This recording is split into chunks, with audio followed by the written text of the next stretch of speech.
Bridget McKenzie, welcome to 7:30. Great to be back, Sarah. Is the issue here that you and your fellow Nationals did not trust Susan Lee to deliver on specific policies?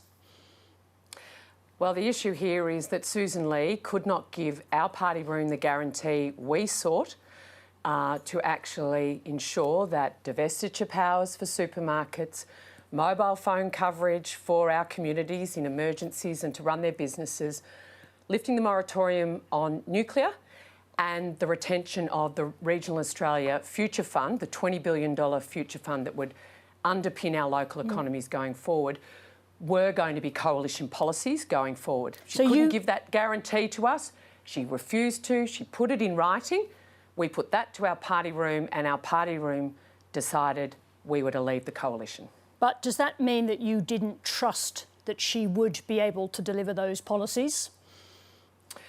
Well, Sarah, in our game, we actually asked for this in writing, and it was provided to our leader in writing that she could not guarantee those 4 policies, and that was enough for our party room to make the decision it did.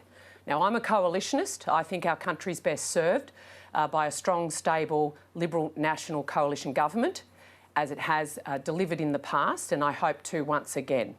But at this time, we believe the best interest for our party and the people we represent is served outside the coalition. If Angus Taylor had won the leadership of the Liberals, would you have been able to trust him to deliver those policies?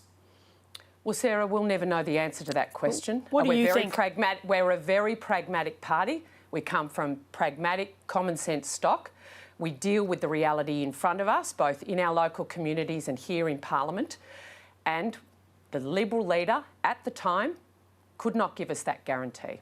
Now, according to Susan Lee on this programme yesterday, one of the key sticking points was that you were demanding the freedom for national members of shadow cabinet not to have to obey the rules of sticking to shadow cabinet decisions. Why did you need that freedom?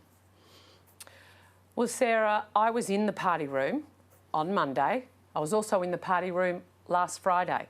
The National Party room gave its leadership team the imprimatur to get a guarantee from the Liberals as a first gate, if you like, to continue coalition negotiations about those 4 policies.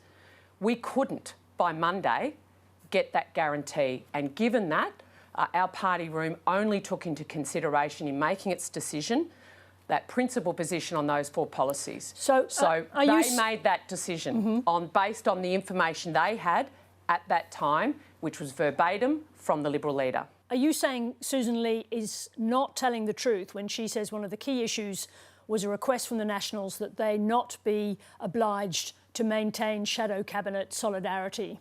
So, Sarah, I can tell you, because I was in the National party room that made this decision, the decision which was then conveyed to the Liberal leader, and that was not part of our consideration.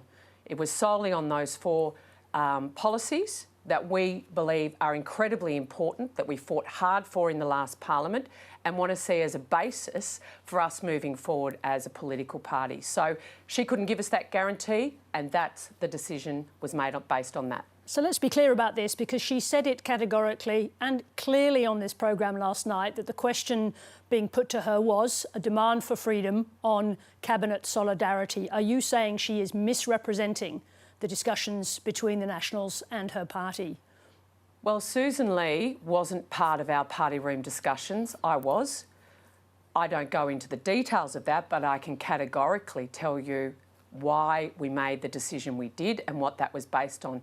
It's why we sought in writing from the Liberal leader her guarantee around those 4 policy areas. We were sent to do that by our party room on Friday. We sought that. We couldn't get it verbally.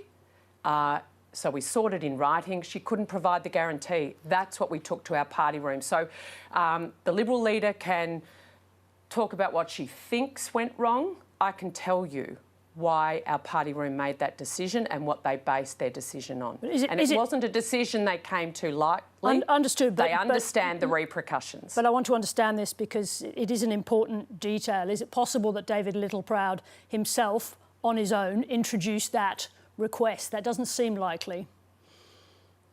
Well, I think there were a lot of conversations about what might, be part of a broader coalition agreement if we could get past the first gate. And that's why we sought assurances around the first gate. If you can't get through that, if you can't get the principal policy agreement right, Sarah, there's no point in discussing other matters that may be included in a coalition agreement. The reality is we were faced with a decision, unlike any coalition in recent memory, where we lose an election and we usually leave coalition policies on the table. We even left the dead cat policy of work choices on the table for a coalition in opposition to eventually remove at their own discretion.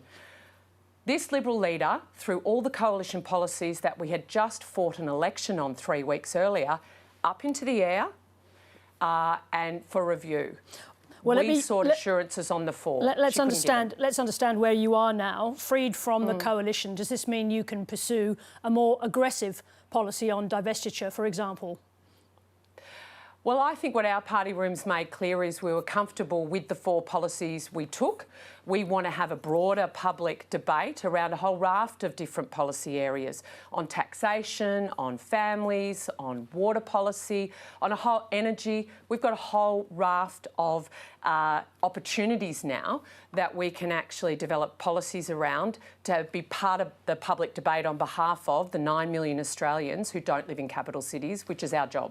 Let me ask a question about you. Do you accept that you will lose your own position on the Senate ticket at the next election under this arrangement?